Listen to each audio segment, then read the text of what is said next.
with basketball players when they came in to visit, and if I saw a football player, I'd tell him, and he was a great recruiter and great coach, and I appreciate him being on. Good morning, Sylvester. How you doing? Good morning, Wimp. How are you doing today? We're doing good. I appreciate you taking time to be on. I hear a lot about Alabama's defense, and I know nothing, but my feeling is Alabama has scored so quickly on offense that the defense maybe is out there more than usually for Coach Saban. And secondly, the punting game has not been real good, and the defense has been caught, on the 50-yard line rather than back there on the 10-yard line. And also along with that, I think Coach is going to have the pass defense better than LSU's, and I think that's going to be the difference. So I've actually said two questions, I guess. Well, it's going to be interesting. You got two great offensive football teams, and in that, when you go into the game expecting a lot of point production on both sides. To be honest with you, on paper it looks that way, but usually in these games, the defenses usually will rise to the occasion. I mean, those guys got a lot of pride, and I think our defense has gotten better over the years. I mean, you got to realize you've lost a lot of good players. Particularly in the front seven, and there's a lot of youth there. So guys are getting used to playing in the SEC, and they're getting used to the schemes and the adjustments you have to make against these wide open spread offenses. So it's been a work in progress, and it's been a difficult process and a tough one for particularly our young linebackers. But I think the guys have gotten better every week, and that's going to be a key to the ball game. I think is particularly in the coverage part with the linebackers is being able to make sure from an assignment standpoint we're on the right guys. If we don't void any coverages underneath with our linebackers, I think we'll be in pretty good shape. Okay. The pass rush has gotten better, particularly with the recent development of Terrell Lewis. I think has given a big help to the pass rush. So we've gotten better, and I think I honestly believe he'll be at their best this weekend. Okay, Barry. We're talking with Coach Sylvester Croom. Coach Saban's been honest about Tua, and I think he's right. We won't know till the game. Coach, as you go through practice, obviously you're not going to put him in situations to get hurt again, so you don't really know how well he can scramble and those things. What does Coach need to see when they get in the game? Because sometimes you look out there and say, you know what, he really can't go. We got to have Mac Jones ready. But I think he's being honest about a game time decision. But you never push him too hard. You just got to find out in the game, right? Well, yeah. I mean, he's I'm sure he'll have he's probably got a good idea right now of what he can expect. I don't think anybody would be reasonable to expect the guy to be at 100%.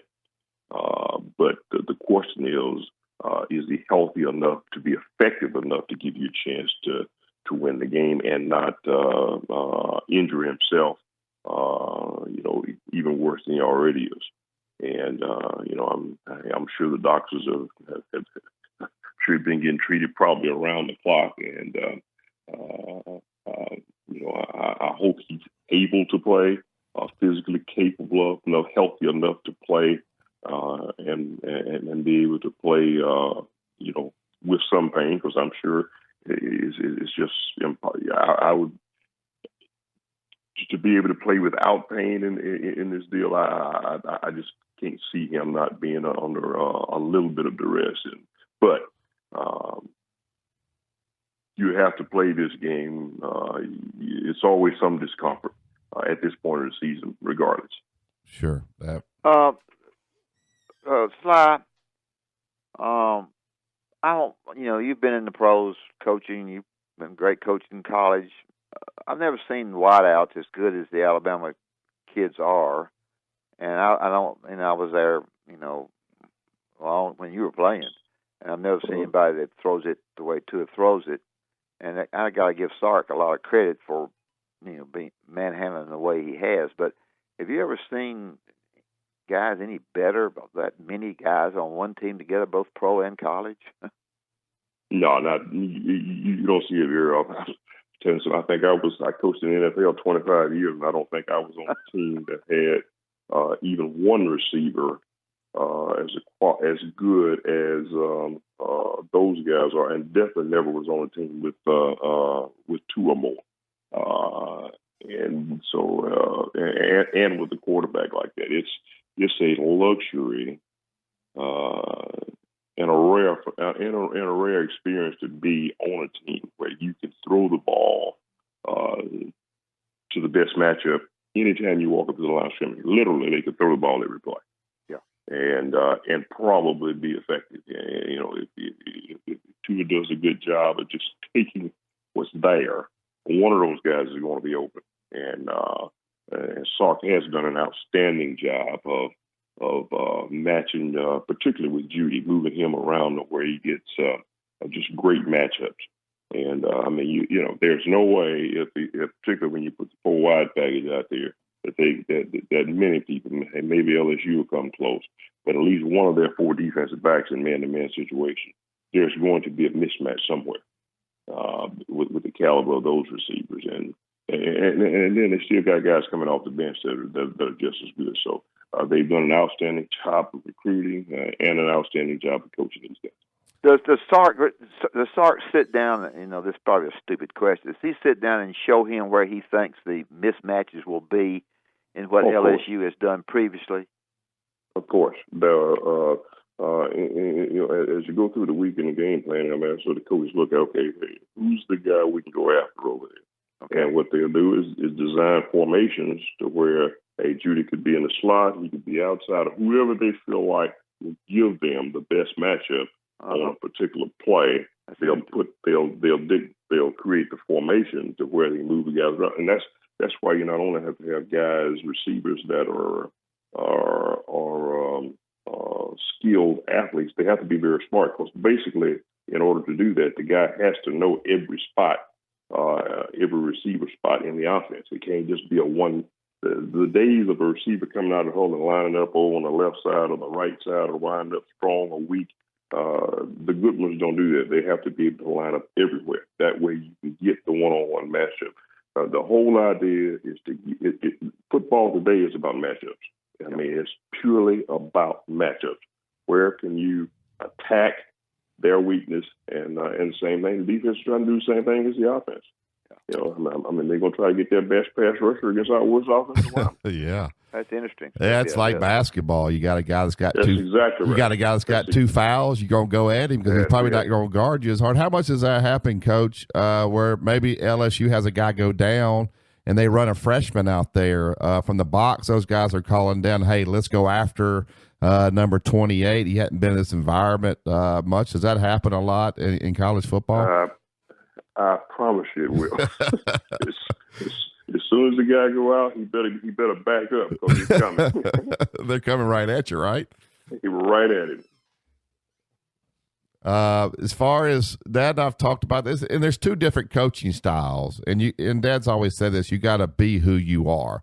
Nick Saban's got his hand in a little bit of everything there, where I think maybe Ed Orgeron kind of lets his coordinators and all run the deal. As far as in-game adjustments now, Coach Saban's going to go over there. If he wants something changed, he's going to get it changed. Does LSU have that, or is it up to the assistants to make the changes in these situations? Well, I don't know Ed very well, but I know all head coaches are going to know enough about on both sides of the ball to where they can get involved. I know Ed is more of a defensive guy, and I think Brady's that coordinator guy came over from New Orleans.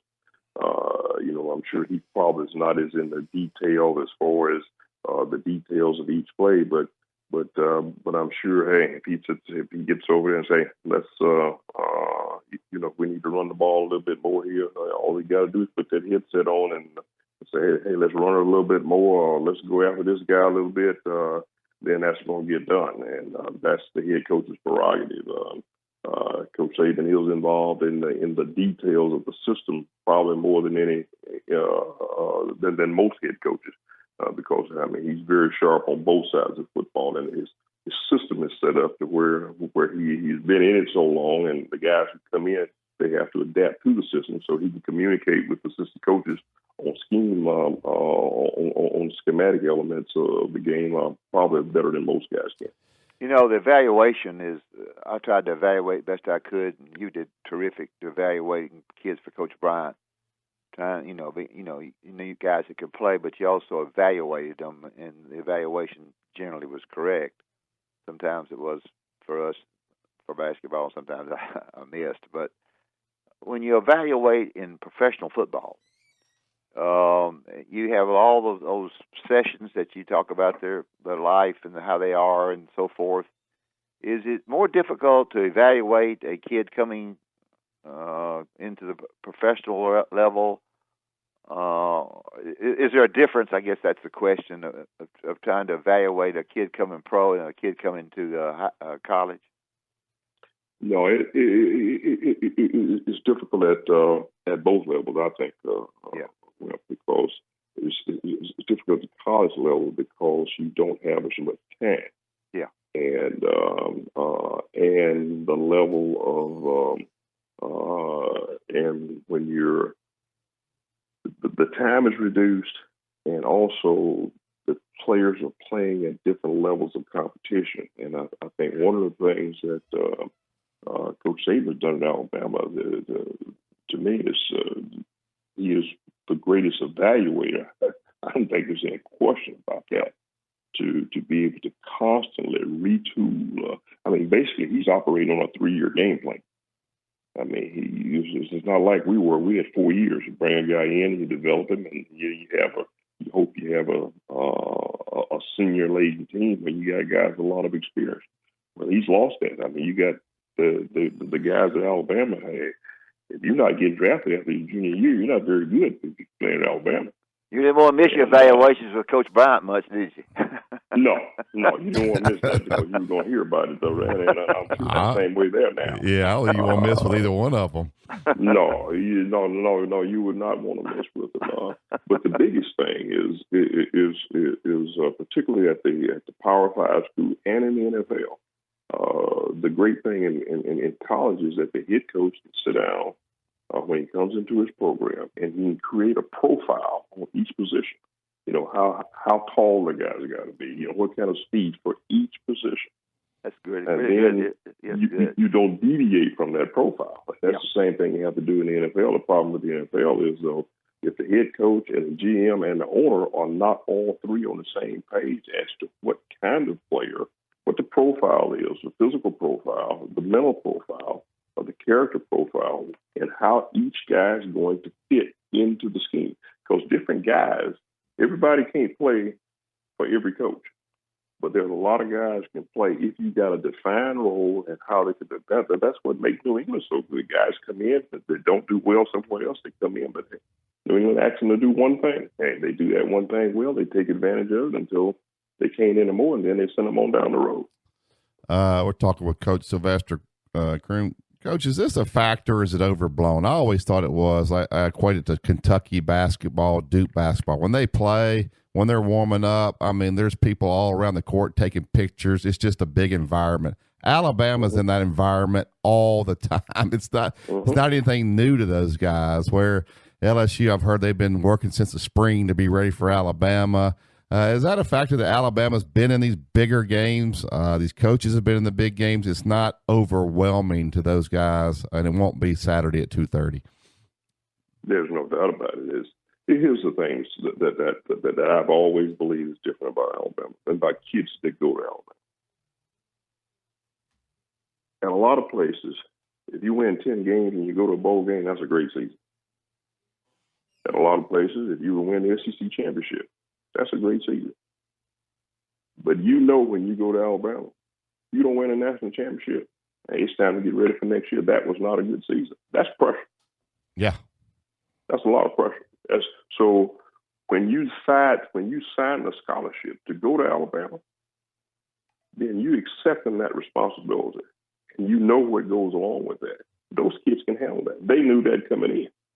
And especially when you look at the quality of the depth, when guys keep coming into that program, and you got 5-star guys already in front of them, those guys are mentally tough enough, and and they put their egos aside and just keep battling until their time comes. And the pressure is not too big for those guys. They're looking forward to that. Yeah, I guarantee you, they've been looking for. I know LSU's been talking about it a lot. The Alabama players haven't been talking about it, but yeah, it's been in the back of their minds. They're looking forward to this game. sure. Yep. Sylvester, we want to thank you for being on. Hopefully I'll get to see you soon, but appreciate you being on. You've been a great friend for 100 years, which it makes me really old. But yeah, it's good to be a lot of years, bro. Well, if y'all been great friends for 100 years, it makes you both old. Yeah, this is a terrific interview. You told stuff in this interview that I think the people that listen enjoy listening to you, and I appreciate it. And hope I get to see you soon. Hey, Whip, I hope we have a few more of these conversations. Okay, thank you. Thanks, Coach. Take care, buddy. Thank Bye you. now.